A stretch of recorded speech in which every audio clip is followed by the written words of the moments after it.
Hi everyone, this is Emma Noel. Today we're going to be discussing Freemasons and how they are exposing themselves and coming out of hiding.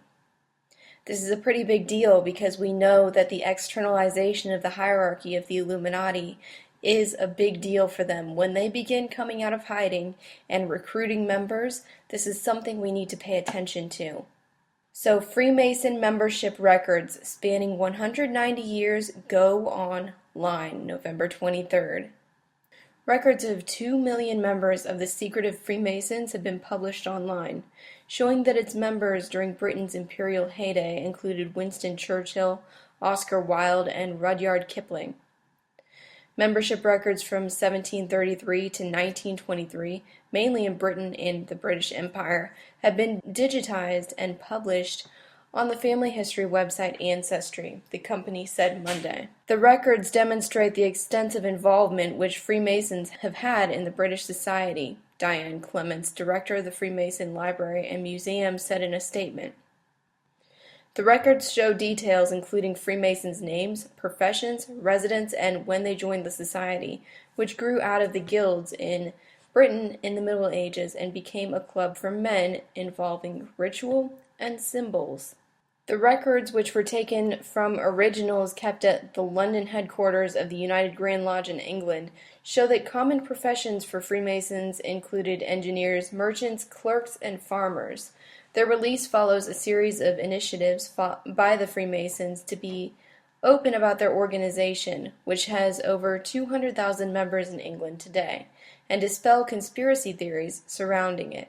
We're delighted to be able to offer people an online window into a relatively unknown organization, Miriam Silverman, Senior UK Content Manager at Ancestry, said in a statement on Monday. Whilst we can't reveal the inner workings of Freemason ceremonies, what we can tell you is the details of over 2 million historic members. Originally, there were 3 classes in the Illuminati, the first one being novice, then Freemason or Scottish, and then mystery. The Freemason class links the Illuminati to Masonry. It was even believed that the Illuminati had spread across America through its association with Masonry at the end of the 18th century. Its central function of removing all heads of state links it to the Knights of Templars group found in France. Many of you probably know of their disgusting acts. Moving on to the next article here. Jack the Ripper was an obscure singer who was protected by his fellow Masons, new book claims. What I want to say here is I think that Jack the Ripper was probably a cover for the Freemasons and the crimes that they were committing through their rituals, and they got caught doing it. There are too many code words in this article for that not to be true. Jack the Ripper may finally have been unmasked following a claim he was an obscure singer who was protected by the Masonic police. There was a previous article released, I think it was in the summer, saying that there is such thing as a Masonic police force. The theory was put forth by an author of a new book who believes that all of the Ripper killings were the feature of Masonic ritual.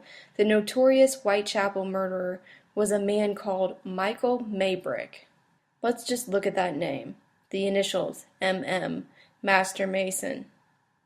We go into the last name, Maybrick, brick, building, carpenter, mason. May 1st is the founding of the Illuminati. We can go into a lot of things here with the symbolism of this. The author argues the symbol of a pair of compasses carved into the face of Catherine Eddowes, the removal of meal buttons and coins from the bodies of Eddowes were all signs of Mason's custom. Now, in an extraordinary turn of events, new archives prove for the first time that Maybrick and his brother James, who has previously been named as the Ripper, were both Masons. So this article is just going to go into more detail of exactly what happened with the killing, just very ritualistic killing, and a lot of you probably already know that when these people are recruited into Freemasonry, they are required to take certain oaths. The higher up they go, the more in-depth the oaths get, the more disgusting. They get very graphic. They're a lot of times just proving your loyalty to the organization.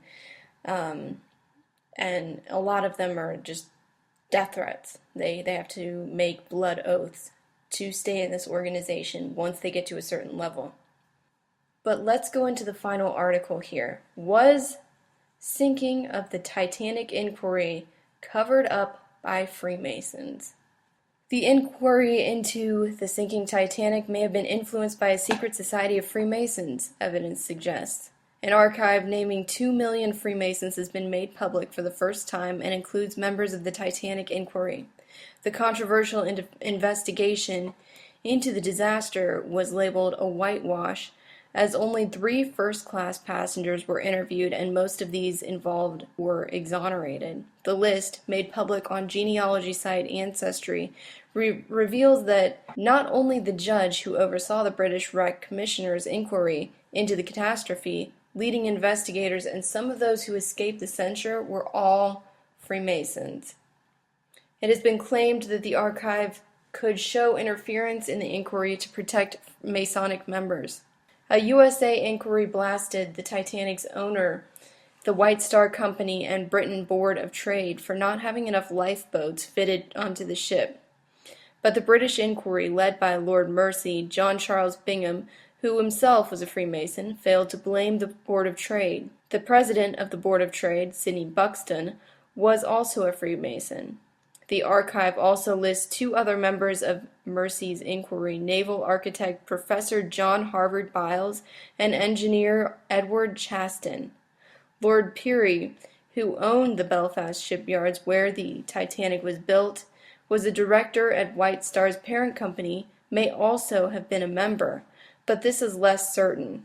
The passenger line sank in the early morning of April 15, 1912, in the Atlantic after hitting an iceberg on her first trip to New York. Lookout Frederick Fleet saw the iceberg and altered the bridge, but by the time First Officer William Murdoch had ordered the ship to be steered around and the engines put in reverse, it was too late. The ship carried only enough lifeboats for half the passengers, and the crew were untrained for full evacuation. More than 1,500 people died and 700 survived the disaster. The inquiry was headed by the Board of Trade, who approved the Titanic, and some believe it had little interest in finding itself or White Star had failed to take proper care. It decided Captain Edward Smith had done only that which other skilled men would have done in the same position, and neither White Star or its parent company, the International Mercantile Marine Company. Captain Smith went down with the Titanic and was cleared of wrongdoing. Titanic expert Nick Compton said even Captain Smith was exonerated on grounds that most other ships at that time had sped through ice at full speed with no serious consequences. The only person both inquiries heaped scorn on was the captain of SS Californian, the ship that had stood by about 8 miles off, its crew watching the emergency flares being fired by the Titanic without doing anything about it until it was too late. The Freemason links now cast a new light on the event. Diane Clemens commented, as Freemasonry approaches its 300th birthday in 2017, we are pleased to be able to provide access to details of past members. So I think that the more people go into research these Freemasons and the list that has been put out, the more proof we're going to have and more ties we're going to be able to make that these Freemasons are actually doing some of the dirty work for the Illuminati and are heavily involved in satanic rituals. Of course, the end goal being to bring about the New World Order, and all the people in the Illuminati seem to be convening on this matter.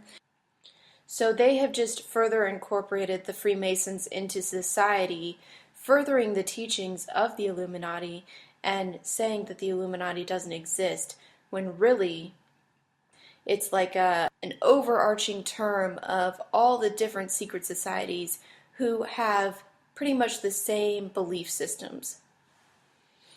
So, upon joining the lodge, the recruit might not know the ultimate goal of the organization, and what they're working tirelessly to do is bring about a one-world government and religion. So the goal of the Illuminati is to bring about the New World Order. The way they plan on doing this is bringing the world into chaos, and at that point they can introduce a world leader, a world stage.